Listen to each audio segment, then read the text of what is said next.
Namaste, Raghuram ji. Namaste, all. Namaste, Raghuram ji, everybody. all set. We can go live right now. Okay, right.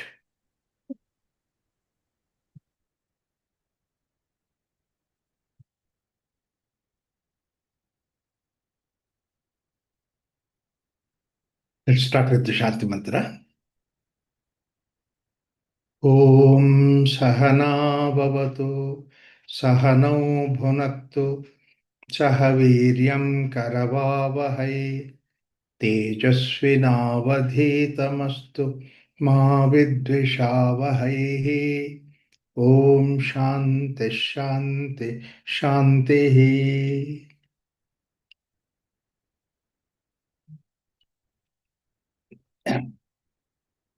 When we looked into our experience from the Upanishad point of view, that our experiences are divided into these three different categories of experiences they have. Jagrita Sthana, wakeful experience, and the waking state experience, and then dream state experience, dreamer experience, and third is the deep sleep, dreamless sleep experience that we have. Now, apart from all these three things, one thing that Upanishad says is that we are not separate from these three. So they all belong to us. Each has got its own characters and all those things. Therefore, a lot of times people have said that, translation, they said that the fourth state is there. Actually, he did not even talk about fourth state. From this, that we can derive the fourth state. It is not actually fourth state. It must be the one who is experiencing all these three states.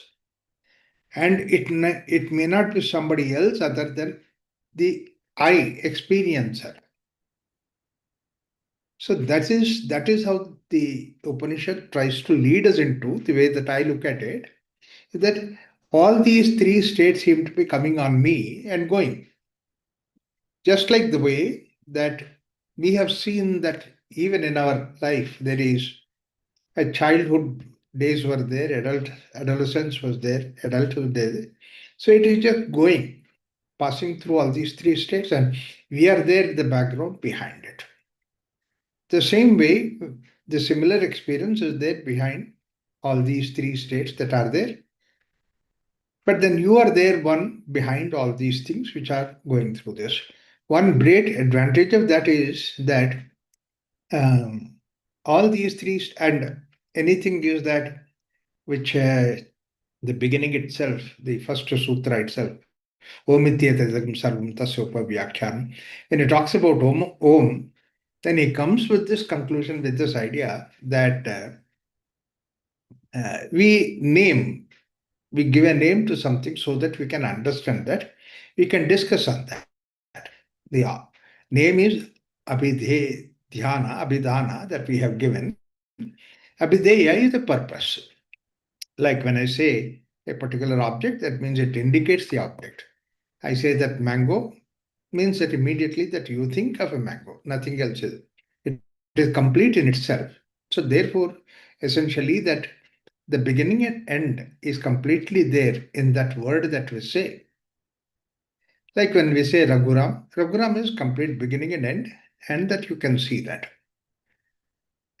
And the same way that we try to give the name for this, these states that we have an experience, all the wakeful state experience, he gives the name as Akara. Akara Matra, that is what is the name he gives. And later on, why he gives that and all that, he comes to that explanation, why he happened to do that. Similarly, Swapnasthanaha, Ukaraha, and Taijasaha, Tejo Matra. And that is what is the dream state. If Jagarita Sthana is Thula, then Taijasa is supposed to be Sukshma, gross and then subtle.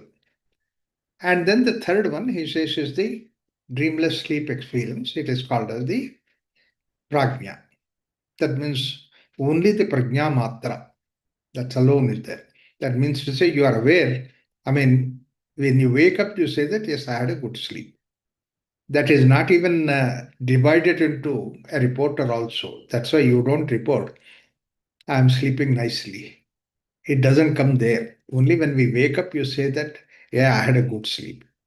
They're very clear. That means to say that your prajna is not divided. That also gives us one indication that at prajna level, you can be undivided. At other levels, you might be divided. But at prajna level, you are undivided. And that is what you can see that in the wakeful state, that there is division. In the sense that ekona vimshati mukaha, all these experiences that are there. I see, I hear, I do this, I think of it. All these things are there. So there is a division takes place in the case of wakeful state, waking person. The same way, the division taking place in the dream person also. In fact, if the division is not going to take place, waking dream person is not there at all. And the most important division it takes place is the waking person. That means you are experiencing. You say that "Yes, I had a dream like this, and all that, and nobody can question. Then did you experience it? Right? Experiencer was there, therefore that I did that. So that is the first division, that experiencer. But there is another very important aspect to that. Now you are talking about it. That means to say that you are different from the dreamer, a dreaming person, and the dream. Dreaming person is case a dream is created, and you are different from these two things.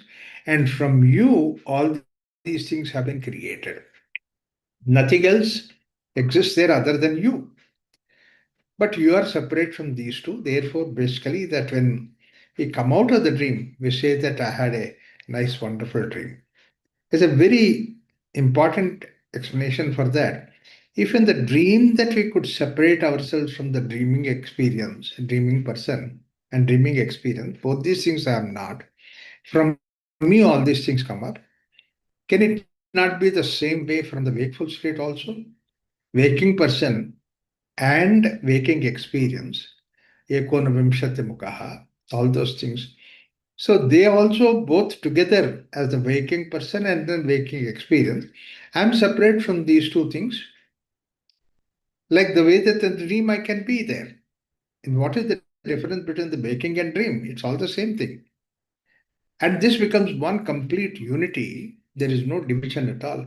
In the case of prajna, that means sleep, deep sleep state, not even the division of that dreamer experience and the reporter. This division is not there.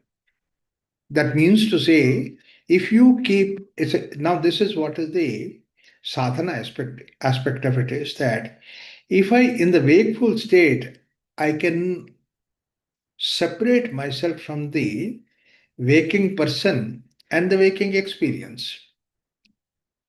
This is possible. That like I'm telling something. A very nice story is there about that. I'm telling something. I know very well that what I'm telling. I might be telling a lie, but all the whole world might believe that I'm telling the truth, that I know that I'm telling a lie, that you are there behind it. In fact, a Zen master has three students come to him to see that, they want to join him. He says, before you join, I'll give a test to you. So that if you pass the test, then you will be my student. What is the test? He said that each one of them, he gave a bird and said that you cut off the head of this bird and bring it to me where nobody is watching you. The first fellow said, what is that? It's so simple. He took that bird and went away into some place where he saw that nobody is there around. And in the forest, see that he made sure that nobody is there. Cut off the head of the bird and then brought it. The second fellow took that. If the teacher is giving this test, that means he must have kept somewhere in the forest here and there some spice, like Ajit Doval. But I kept some people so that they will report. So therefore, he went to the forest, but again, he said that if I cut off that, somebody will be watching it. Then he thought a wise idea is that when it becomes absolutely dark. Nobody is there. It is totally pitch dark. He can't even see his own hand. He can't even see the bird. And then he made sure that there's absolutely no light. And then he cut off the bird. And the next morning he brought that bird. I cut it off. The third fellow brought the bird intact. Then he asked what happened. First fellow said, "This is what I've done it. I quickly finished the work. Shortcut." The second fellow said, "I was wiser because I didn't want nobody can see that if the light is there. So therefore, the night I waited became pitch dark in the forest. Nobody is there, no sounds are there, human beings. So I removed it." Third fellow said, "I could not do it because even if it is pitch dark, even if it is the forest, nobody is there. But I'm watching that I'm cutting the head of the bird. And the bird is also watching that I'm cutting the head of the bird. For you to watch, you don't require sensory organ. For you to watch that, you don't require the light from outside. You know that. So therefore, he said, you said where nobody is watching. I cannot do that. So he brought it. Then he said, you are my true student. Because you understood what I talked about, what I said about. So that means to say that you are somebody who is an observer, even if in the dark there is no light, though there is nothing like that, and you are cutting the head of the bird, you know that. So this is what is a very simple test that Zen Master says, that the observer is there behind all these things. And we have an observer in every activity that we do. When you tell a lie, there is an observer behind it saying that you are telling a lie. In our case, what happens is that what we talk about and what we observe, they are two different. That's why we have the observer separate, the sakshi separate. In children, the sakshi is not there because they don't tell a lie. They don't create that sakshi because that they are two. Not only they, but even the people who are mentally challenged, they are also like that. I remember a friend of mine who was in Mysore, a, a factory. He employed people who are mentally not so abled. And one very decent looking boy, young boy, and he employed him and kept him, trained him, kept him in the front desk. He was telling me when we went there, he was telling that. In the front desk, that boy was sitting, he was so beautiful, so wonderful, because nicely dressed. And one thing very important about these mentally, I mean, not so abled people, they're very honest. So therefore, that whatever that says, he notes down, he puts all those things. If somebody pays money, he gives that checks and everything, neatly organizes and then bring it to the master. That's a very simple thing that he does. He said, but the problem with me, with this fellow, is that he comes to me and says that somebody has come to see me. Whole day I've been working, I was tired. I don't want to meet anybody. I tell him that, go and tell him that I'm not there. And that person says, but you are here. How can I convince him now? I'm here, but unless I don't want to meet him, then I go and tell him that boss is here, he doesn't want. No, don't tell him that fellow. Harry, why is that? Tell him that I'm not here, but you are here. He said that it is so difficult for me to convince my, and I could never convince. Only thing is that then I said that why should I not tell it that way, saying that go and tell that boss is there, but he's very tired, whole day is working. Let the other person also understand that. What I mean to say is that mentally not so abled person, he cannot even tell a lie. When you cannot tell a lie, then you don't create a separate observer behind it. So we create an observer. That means to say, just like the way that the dreamer myself, and then my dream, when I come out of this, I explain. Dreamer was there, but while I was in the dream, I was 100%, I was involved in the dream. There was nothing other than the dream for me. There, it is reality for me. I'm absolutely real. But only thing is, when I wake up, I see that it's a dream. It does not mean that the dreamer was not different. Dreamer was different. Dreamer was, he was different. He was not different. He was different, and then he was having the dream. But then that dreamer is me only.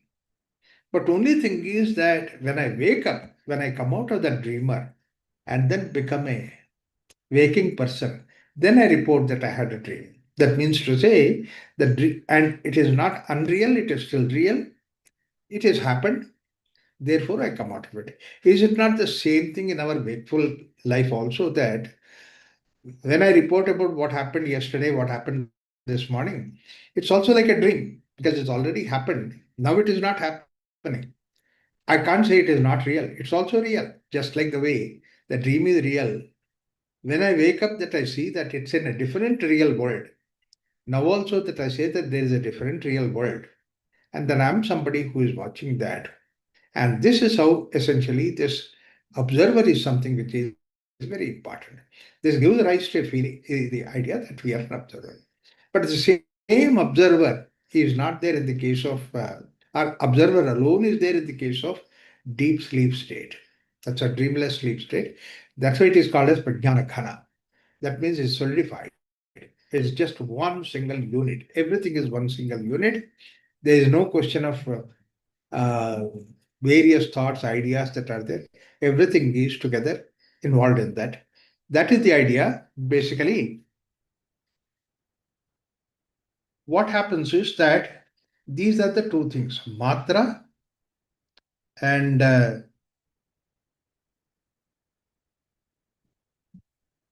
let's see, uh, poyamadhyakshanam omkara, adimatram, adamatram, matrascha pada, akara, ukara, makara. This is what is Upanishad Vakya. Upanishad once makes us very clear because these two things, pada and matra, he brings about. This because four experiences we say that four padas. That's why Pradhama Pada, Dvitiya Pada, Tritiya Pada. So these are the padas that we say. When we say pada, that means four parts. When I say four parts, the fourth is not a part. Fourth is something which is behind all these three things, experiencing all these three things. It's at the background of all these. Matra, this is what is pada. Matra means it is the part of the creation outside. The outside creation is there, outside creation of which the part of the creation is what is called as matra.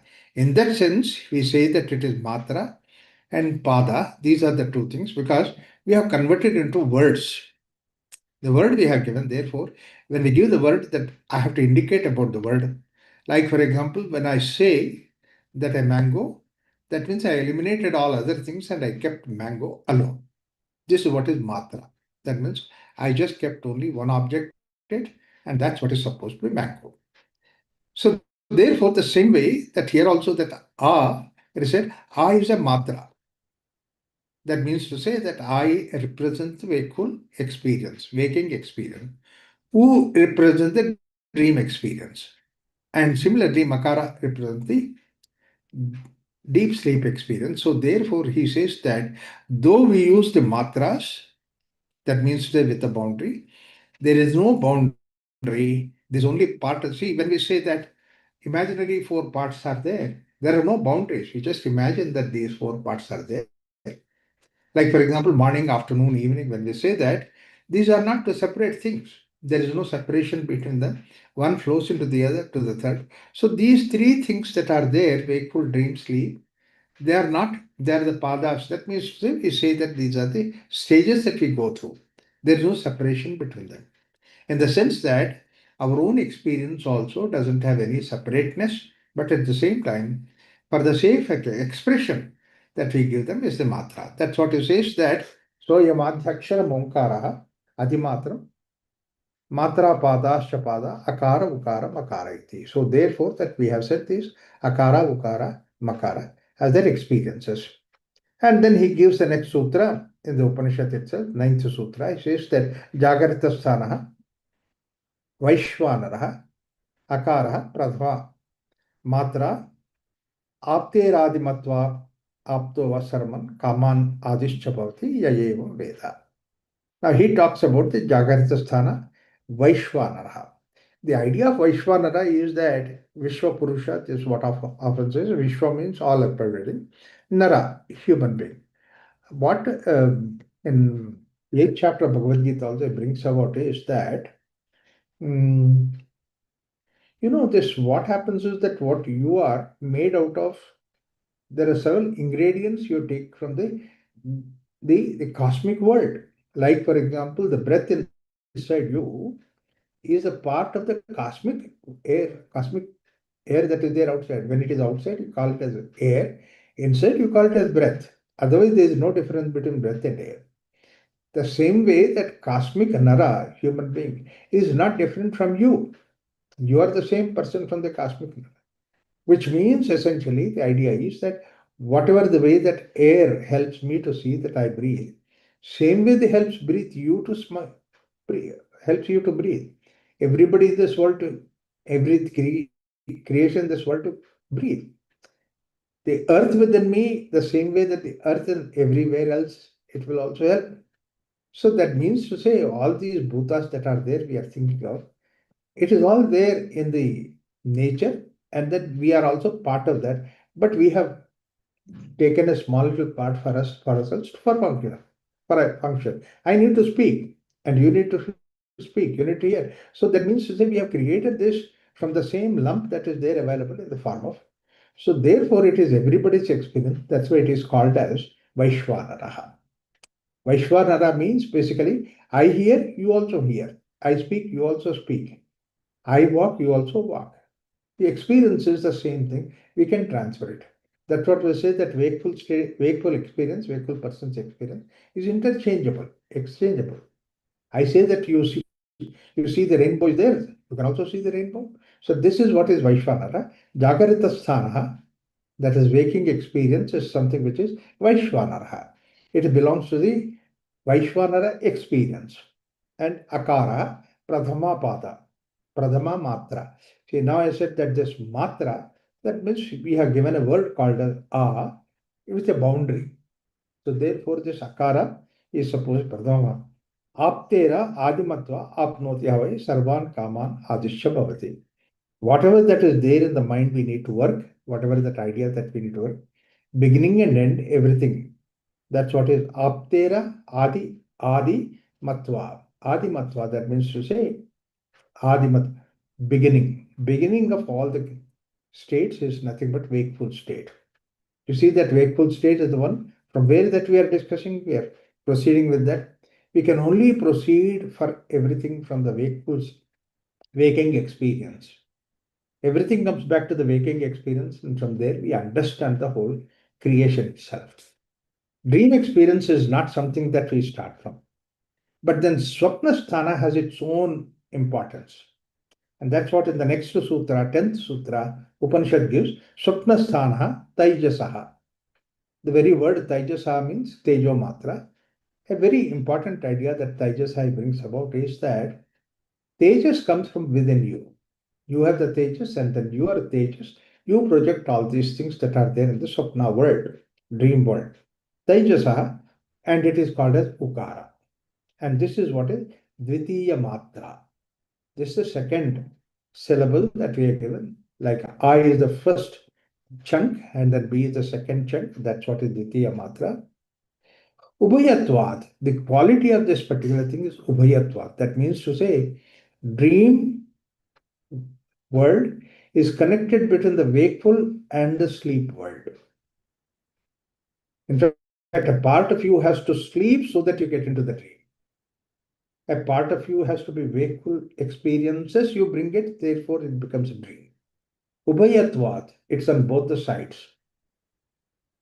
So that is the idea. That's why basically Swapnasthana has a combination between these two things. That is the reason why whatever that Maya state kind of a thing, or illusory state of thing that is there in the wakeful state, the same thing is there possible in the dream state.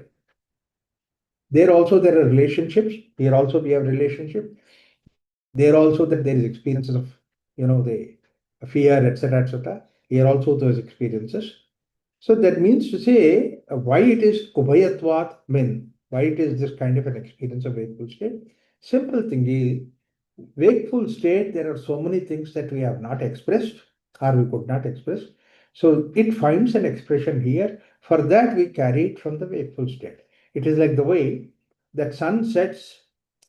After the sunset, there is a twilight or there is a light still there of the sun in which we continue to work, finish all those things that are there. Sandhya, that we call it as a. Similarly, morning before sun comes up, sun has not yet come up, but already light has come up to see that we work.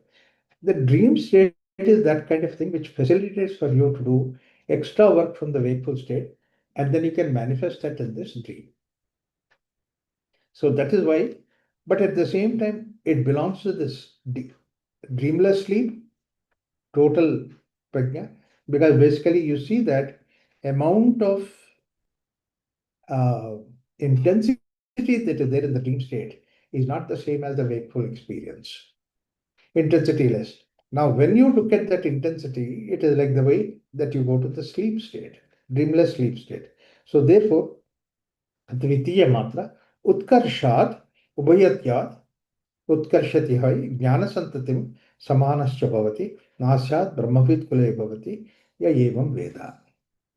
So it's also the same Brahman from which everything has come. And this is how essentially that this Swapnasthana is the experience that we have. If we don't have anything in the wakeful state that we need to really project in the Swapnasthana, we don't have that. Swapna will not be there. That's why in Vivekananda's case that there was no dream at all. He says that I don't even dream. Because basically there is no suppression in the wakeful state. Why? Some hesitation, some fear, something like that will not allow us to project us outside. If it is not there, then there is no question of Swapna at all. You are very clean, you are very pure. And such a person very easy to go to the total sleep state. So you just like a child, like child does not have anything that way. So child moment he goes to sleep, lie down on the bed, immediately he falls asleep. Next moment he does not have anything at all. That freedom that you have, once you, it is like the way you switch over from wakeful to the sleep, as easily as the flip of the coin that happens.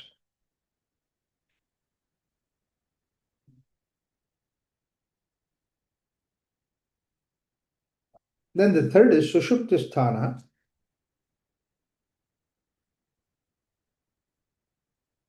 The third is the dreamless sleep state, and Sushuptisthana, Prajnaha. That is where it is Prajna Matra. Prajna Matra, because basically that you are there, but only thing is that you wake up and say that I had a good sleep. Prajna Matra. Makaraha, Tritiya Matra. This is the third matra, the third chunk of it. Mitera Piterva Minoti Havai Idagum Sarvam Apitischa Bhavati Yayevam Veda. These are the two words that the technical word that we use it. That's what really I can. Miti, apeti, these are the two things that is there. One is that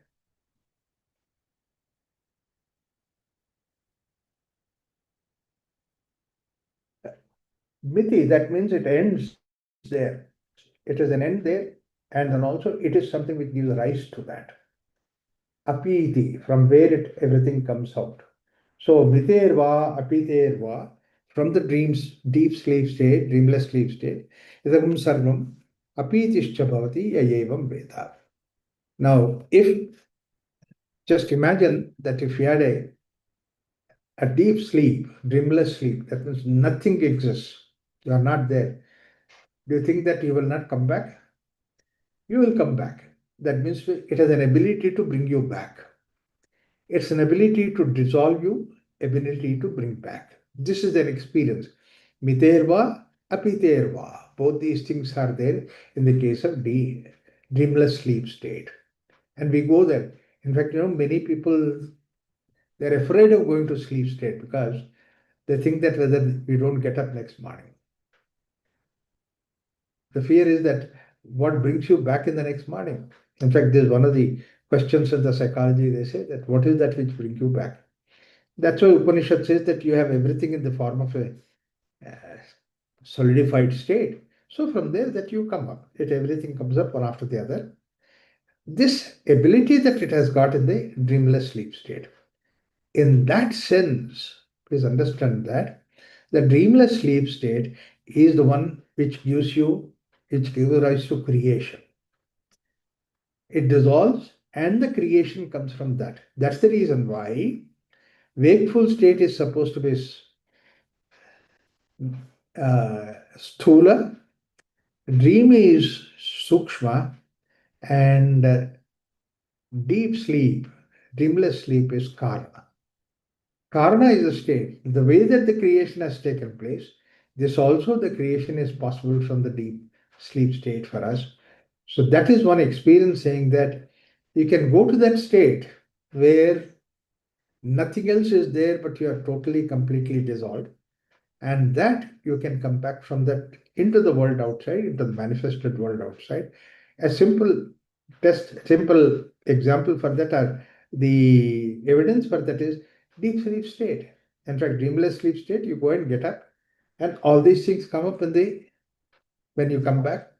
So this is what apiti, miterva, or apiterva. Both these things are there. Now it says that now Gaudapada gives a explanation of that Onkara. In the sense that Vishwasyasva Vivakshat Aja Samanya Mutkatam Matra Sampratipattau Syat Apti Samanya Vevakya. Like that various Trishu Taijasya Vijnane Utkarsho Drishyate Sputam Matra Sampratipattau Syat Ubayattam Tadavitam. These sutras, Utkarsha, that means to say there is a ability to come up. Like, for example, I also give this idea when somebody goes to coma and yes, slowly all the vitals are becoming all right. Now he will wake up. How he will wake up and you can't do anything, he will have to wake up himself. That means there is an Utkarsha inside to see that you come back. Brahman is an Utkarsha to become the creation. It's not because of anything else, but there is an urge to become a creation. As much as the uncreated Brahman, unmanifest Brahman is full, same way the manifest Brahman is also full. And this manifest Brahman, it has to happen, Utkarsha that is there. So that means the desire to become, desire to manifest is there in this state.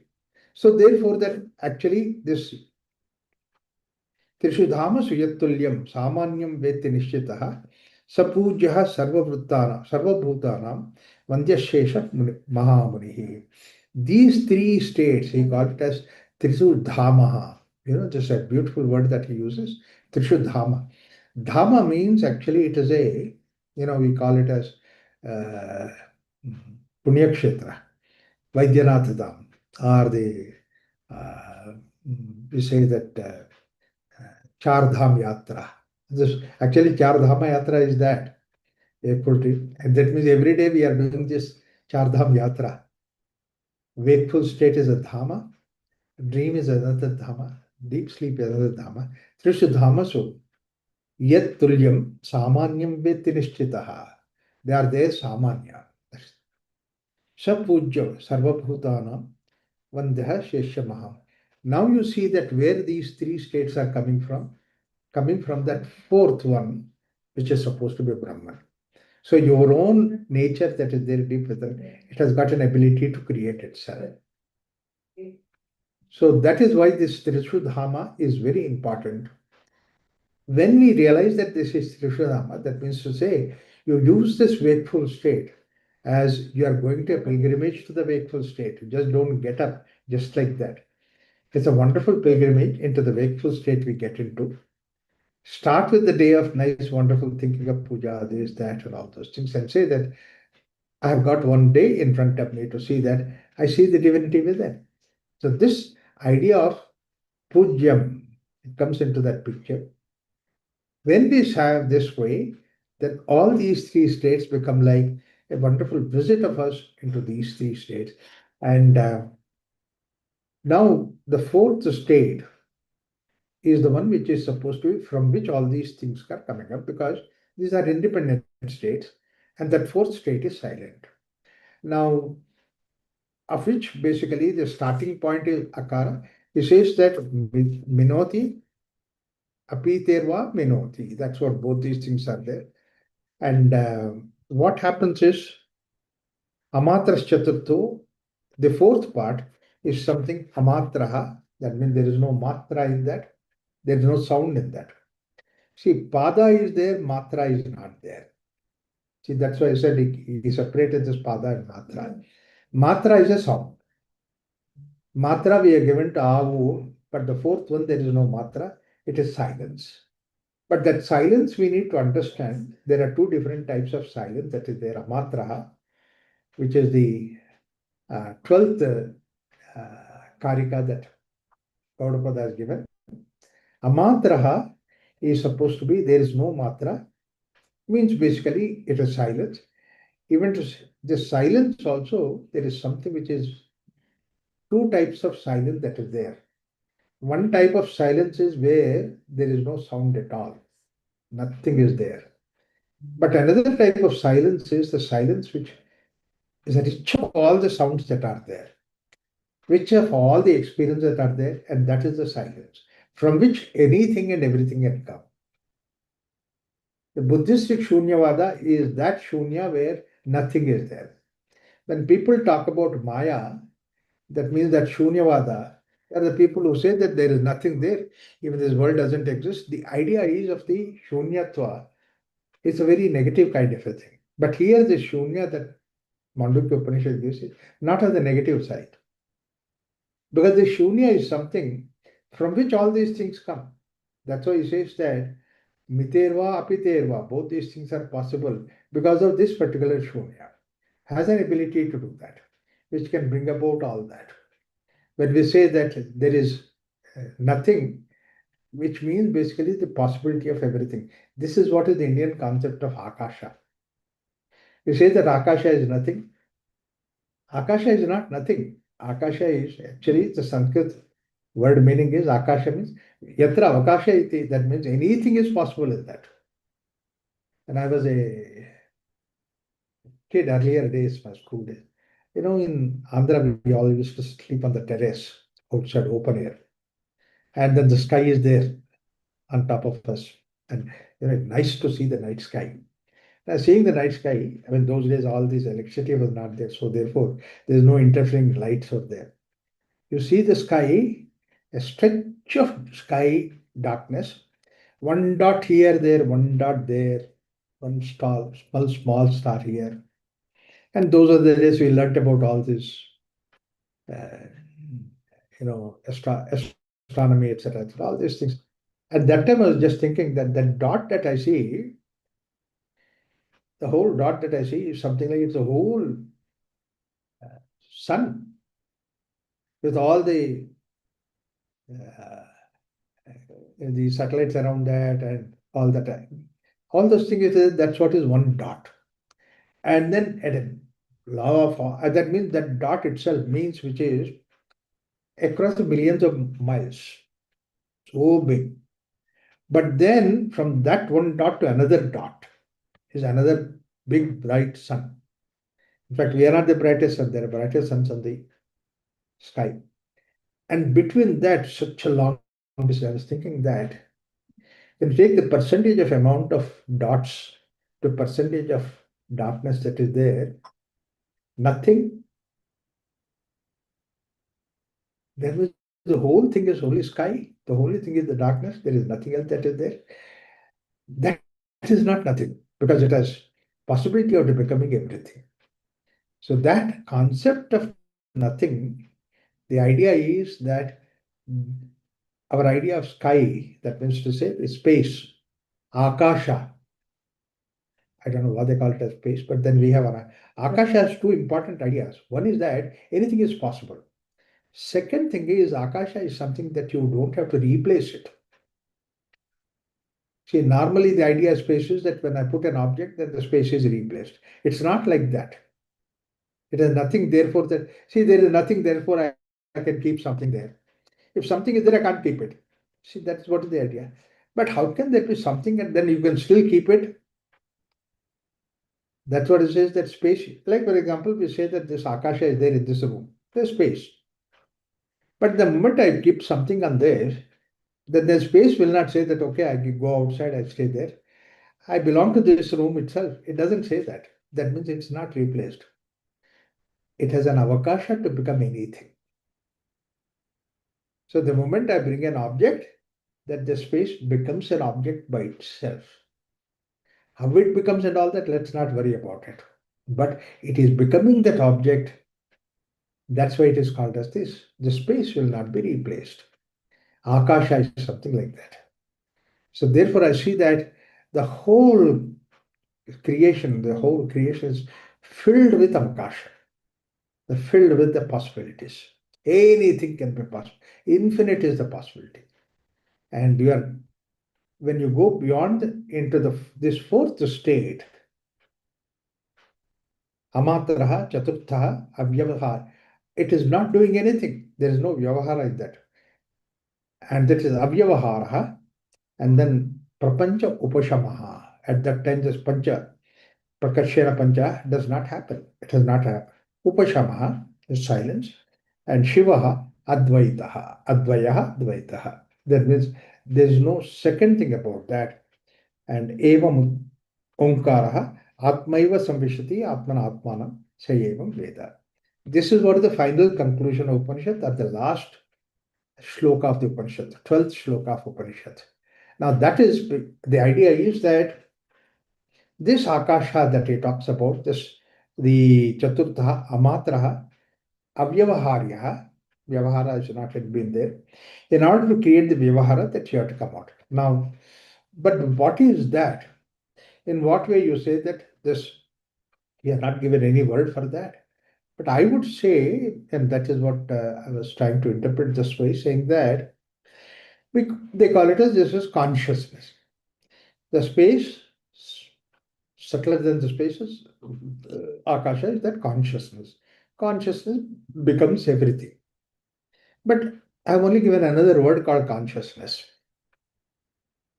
Then I was thinking that in what way that I can understand this ask. And then he says that it becomes anything. Avakasha, that means it can become anything. How can I say consciousness become anything? Then and what is that property or what is that characteristic of consciousness that can become anything? Then it occurred to me this way that when we think of consciousness, little more concrete idea that we have about consciousness, when somebody is unconscious, there is no consciousness in that. Suddenly he becomes conscious. He's coming into the consciousness. Then we say, that's what is our common experience. Oh, he is becoming conscious. We say that. And what is the sign that somebody has become conscious? The two things that we test for them is that you hold his hand, you try to see that, you try to speak, see that can he hear? Can he feel my touch? Can he hear my instructions? That means to say the feeling is there. And not only the feeling is there, but the second thing we say that is open your eyes, can open your eyes. And tighten your grip on my hand, give your hand in the hand, and then he grips. Why only this, even the paralytic person that you say that grip, he can't grip it. You say, do you feel it? He doesn't feel the touch. So therefore, that means feeling and this instruction following is something which is there in the consciousness, and that is what is the two characteristic features of consciousness. One is called the freedom and the other is the feeling. The freedom means that I can open my eyes, I can close my eyes. It has got its own freedom. If he cannot open his eyes, that means to say he's not yet conscious. But then he tries to open and then he opens it. So that means to say immediately we say that yes, he's conscious. So these are the two characteristics that are there about the freedom and the feeling. Now, if we have these two aspects within us, freedom and feeling, those two aspects are the contribution of consciousness within us. The body doesn't feel, body does not have a freedom. Prana doesn't feel, prana does not have a freedom. Mind doesn't feel, mind does not have a freedom. Even the plant, the leaf does not feel. The stem does not feel. Even the animal, insect, anything that the body does not feel, the mind does not feel, intelligence does not feel, but the feeling and the freedom belongs to consciousness. Moment consciousness is there, immediately the freedom and the feeling comes. And there is another very important aspect is that a freedom is that aspect of it which can give up its freedom. If a freedom I suggest is the one which cannot give up its freedom, it's not free. It's like the way somebody I tell that you have total freedom I've given you to do everything good. It's not freedom I have to do. I should be able to do the freedom of the bad also. Then only freedom. You're totally free to have any kind of food, but only not junk food. Then where is the freedom? If I have to have that junk food, then only there is a freedom. That means on the other side also is possible. So freedom gives us like a pendulum moving in both the directions. So the freedom as real connotation of freedom when it can give up its freedom also. And that's how it gave up its freedom to become many. Just imagine now this whole idea that there is one single cell that is there in our body, it can become the hands, it can become the legs. And there also then one cell that is there inside the body can become blood also, can become bone marrow also. And one cell that is there, it can become hand cell. And one cell becomes a leg cell. And one cell goes to the head and becomes your brain. The same cell. That means infinite possibilities are there in this consciousness. It becomes everything. But it gives up its freedom to become some object. Like it is like the money that we have. There's total freedom is there, money is there. But money itself you cannot eat. Money itself you cannot live. You have to convert itself into food, then you can eat. But once you convert into food, it lost its freedom. So it consciously gives up its freedom. This is what our Shastras, mantras say again and again, if you understand them properly. In fact, in the Rudra mantras that it says that prano ajnana kalpitam, apano yajnana kalpitam, vyano yajnana kalpitam. Yajna means yajna purusha. Yajna purusha is Vaishvanara. That's what is in yajna language, it's called a yajna purusha. Yajna purusha has become the prana, yajna purusha has become the apana. So like that, yajna purusha has become all those things. Prani yajnana kalpitam, vyano yajnana kalpitam, apano yajnana kalpitam. People chant these things as mantras, they don't even look into what is the meaning behind it. When you look at it, you can see the beautiful idea that it gives. Vyano yajnana kalpitam, samano, all these things. And then finally, when it comes to yajna, he says that yajno yajnana kalpitam. Now, see, all these things somebody has given birth to, but who has given birth to yajna? He says yajna, yajno yajnana kalpitam. That's why we have the expression called as Swayambhu. So Swayambhu is somebody who can create himself. Consciousness can become another consciousness, create himself, separate itself as consciousness. So that's why now when you look at it, you see that Paramatma is the one consciousness, you give the name. Not that somebody is sitting there on the sky with, and there is a milk ocean and then somebody sleeping there. It's not like that. Paramatma is that it's the immense conscious, the whole thing that is there in the form of freedom becomes an individual freedom, and that's what is Jivatma. Jivatma is something, it's got all the qualities of Paramatma, everything, but in a limited way. That first limitation, it is Paramatma became the Jivatma, the individuation has taken place. That's the first way that he gave up its freedom to become individual. That's why he is supposed to be totally satisfied, fully satisfied. But when it becomes Jivatma, my satisfaction as Jivatma is mine. Just because that I being satisfied, that means everybody will not be satisfied. Because each one is a Jivatma. But they can also become satisfied because they are also part of the Paramatma. So this is the idea that individuation has taken place. Now, in order to feel that satisfaction, then I have to become two. One is the food and the other is the hunger. And the hunger and food put together, then I feel satisfied. Right amount, right way. That's what is the way. Taittiriya Upanishad puts it, Annavan, Annado Bhavati. I become the food, Anna, and Annadaha. Annadaha is the hunger. So I become these two things, I put them together so that I feel the satisfaction. Then everything that is this, the creation of these, until that time, there is no Vyavahara. And now, in order to create Vyavahara, then you come down to become these two things. Food becomes a Vyavahara, hunger becomes a Vyavahara. Individual Jiva becomes a Vyavahara, Paramatma becomes no Vyavahara, is about that. So therefore, in order to create the Vyavahara, that means to say the transaction, that I came out. Individual, we are here to give the transaction, whereas the Turiya, that fourth state is that Amatraha, there is no Matra, and Chaturtha, Chaturtha, because you have to say that it is the fourth. And then, in fact, even there is also error in that. Chaturtha, because that the language, we cannot express any different way. Therefore, we say Chaturtha. But actually, there is no Chaturtha because all these three things are involved, included in that Chaturtha. Chaturtha is the background of all these three things. So therefore, that Chaturtha, in a language wise, it's error, but otherwise there is nothing like the fourth one. But we call it as fourth one because there is no other way. A very interesting thing. Fourth is only a number. Turiya is a number. Turiya is not name. Number does not have any particular gender or anything like that, any identification, nothing like that. The moment that you give a name, immediately identification comes. The name belongs to the wakeful state or the name, or name belongs to Hindu or Muslim or Christian. You see, moment they are Sanskrit name, all these things come into the picture the moment you gave name. Somebody went to a the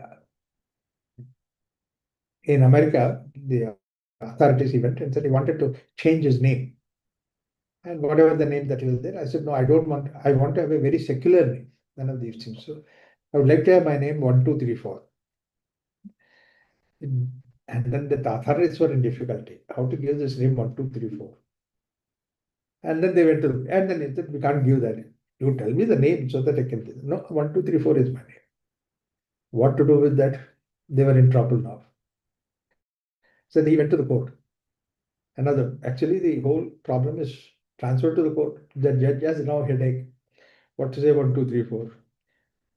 You are like writing 1234. No, my name is 1234. But what do you say? How do you do that? If everybody started giving the names, then we become a jail, we don't become a you. Because in jail, you are identified by the number. We can't accept it. Because what to do with that? Then one judge came up with a bright answer. It was very nice. This 1234, you can write it in Roman letters, numbers, or you can write in the Arabic numbers. Which number that you write? 1234. All these things. So somebody came up a beautiful idea. Said, yes, your name is 1234. If you write it English letters, don't use any numbers. Number belongs to symbol, whereas letter belongs to the name. So you can write 1234 in the name and letters then this. Yeah, we come across this kind of situation when in different languages that we have, like a Chinese person, an American asked him, who? He said, who? What do you mean by who? Who? Yeah, who took this who? Because in China, who is the name of the person? You get into all the trouble. So that is why basically Chaturtha is the fourth state for understanding. That's what is Turiya. Otherwise, you become silent. And that silent, the moment you say silent, it's Shunya. It's not the true Shunya. Only thing is, it is silence because it doesn't have Vyavahara. See, that's how we need to understand. The Shunya is Avyavaharaha. Now, it's very technical word that we need to understand that. Amatraha Chaturtha Avyavaharyaha. Vyavahara is not yet there. See, Avyavahara means it is prior to Vyavahara state. Vyavahara has not yet taken place. That's Avyavahara.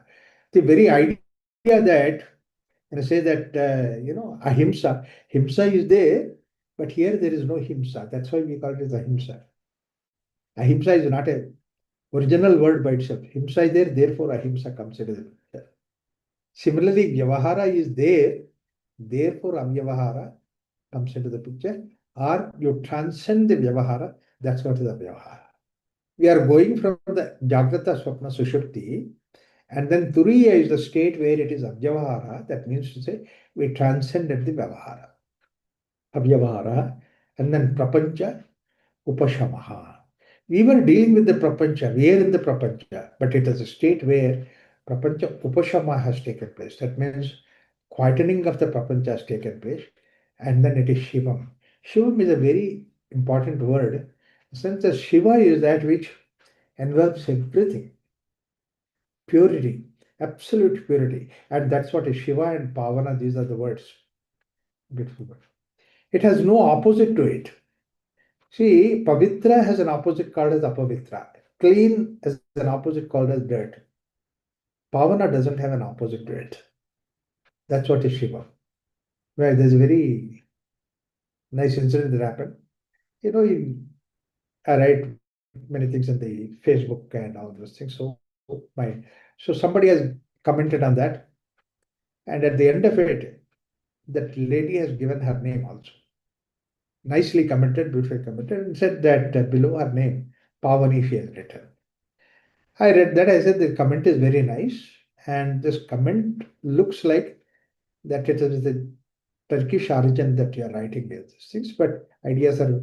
Then she said, these are the ideas which you told us in Turkey. I attended your classes, that's why I've written these things.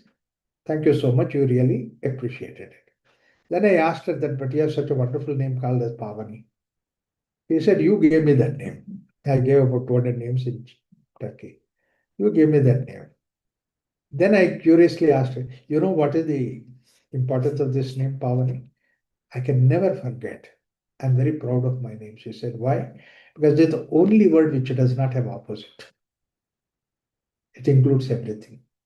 Shivam, it does not have any opposite. That's why he follows the Shivam Advaita. That means no second. In fact, in Bhakti Yoga, it's a very beautiful way expression is that Ananyata, Anyatva not being there. Here Advaitam not being there. When you deal with the Turiya, then Advaita is there. But when you are in Bhakti, Bhakti means basically you are in the manifest world. There, Anyatva not being there. It is equivalent to this Advaita. So Shivam, Advaitam, Evam Omkaram. Now this Omkara, he brings about Omkara because Omkara has all these three plus more involved in that. Omkara, Atmaiva Samvishati, Atmana Atmanam, Yayevam Veda.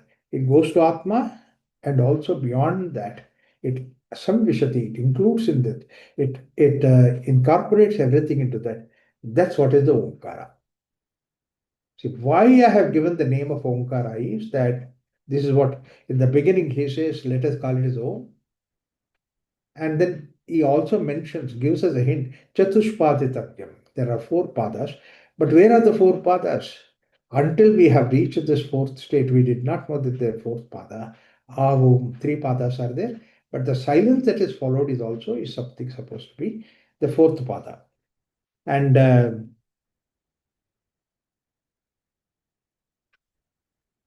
now the now you see that why he used the word called as Omkara, because basically that the silence is included in that.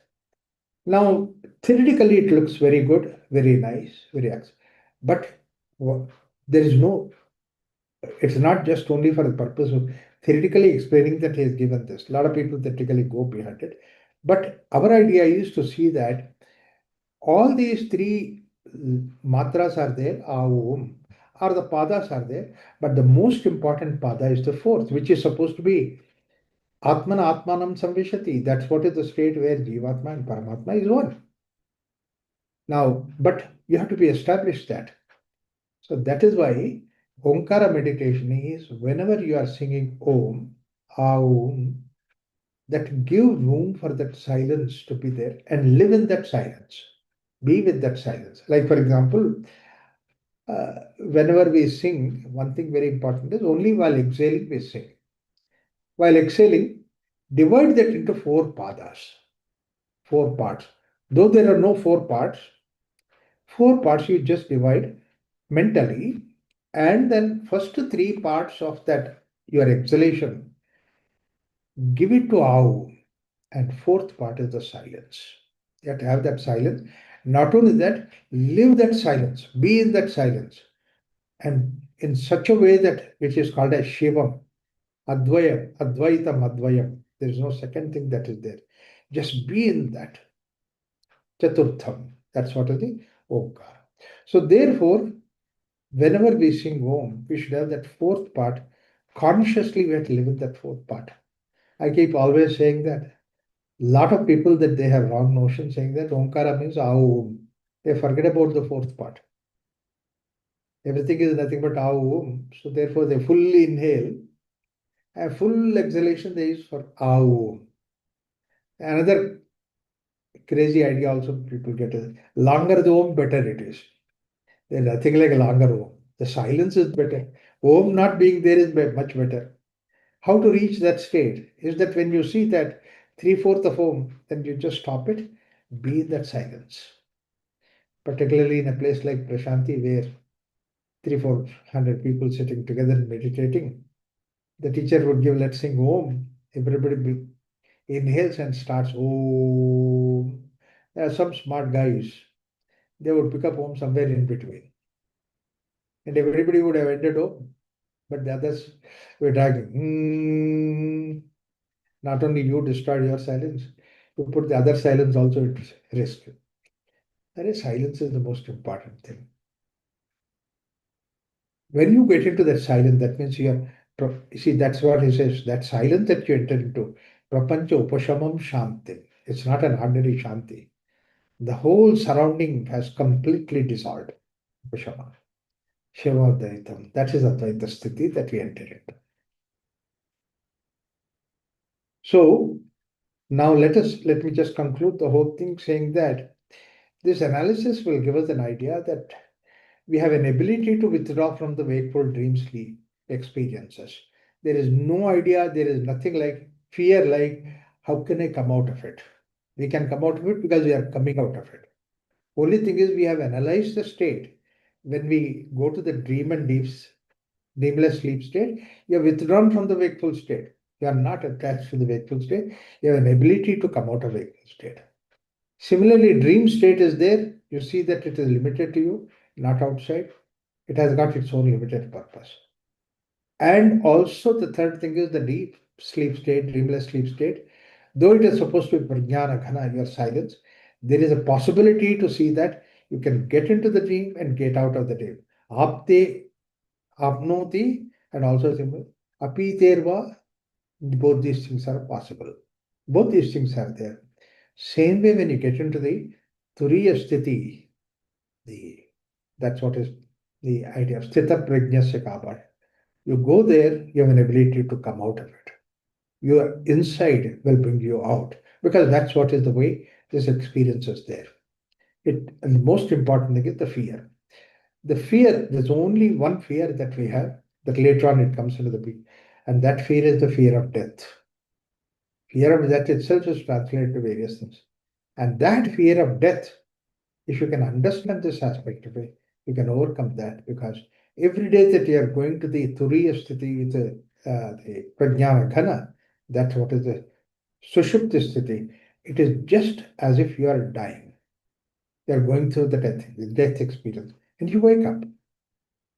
So that you have the experience, you're capable of doing that. Let's understand that, let's go that. That's what is the idea that we need to understand from that. Taittiriya Upanishad, from this Mandukya Upanishad. It's not the question of people say Mandukya Upanishad is something which gives about extraordinary uh, logic idea behind, or even Gaudapada use that this Advaita philosophy established me for that he has written that. In my feeling, Advaita not as a philosophy but as an experience. When we look at it, let's not do that way. Let's try to remove the other philosophies that are there. Each has its utility, purpose, and which And Gaudapada shows us the beauty of the other Upanishads, other viewpoints when we talks about Mandukya Upanishad. So with this idea, I'll stop it here at this time, and then let's see how Mandukya Upanishad supports the other various Siddhantas that are there. See that we understand that. Om Tat Sat. Om Shanti Shanti Shanti. You want to unmute? You can ask questions, anything?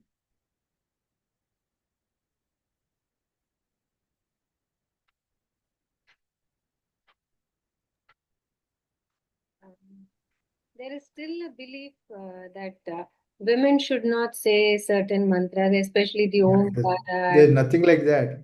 Somehow some people have created over a period of time. Women should not say.